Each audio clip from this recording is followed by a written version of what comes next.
સાંજે 7 વાગે સુખડી ધરાવજો, આરતી કરજો, માને કહેજો કે માં તું રાજી થા. જેમ જેમ સમય જાય, ઉપવાસ વધતા જાય, એમ એમ જીવનમાં પરિવર્તન આવશે.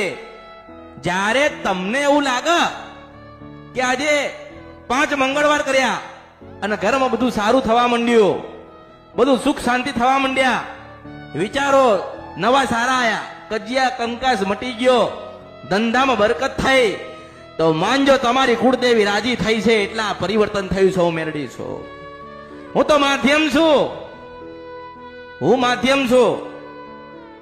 તમે મારા શિષ્ય, હું તમારી ગુરુ છું, મેરડી છું. એટલે ગુરુ કે દિશાએ ચાલજો. જો માં તો બધાએ બનાવી, માં તો બધા બનાવે છે, માં તો બધાના ઘરે બેઠી છે, પણ ગુરુની જરૂર પડતી હતી આ કળિયુગની અંદર. એટલે મારા ભક્તોની ગુરુ બનીને આવી છું. જ્યાં જ્યાં મારો ભક્ત ભૂલો પડે ત્યાં ત્યાં માર્ગ બતાડવા સ્વયં મેલડી ના આવું તો બર્યું મારા અવતારમાં ખોટ પડે.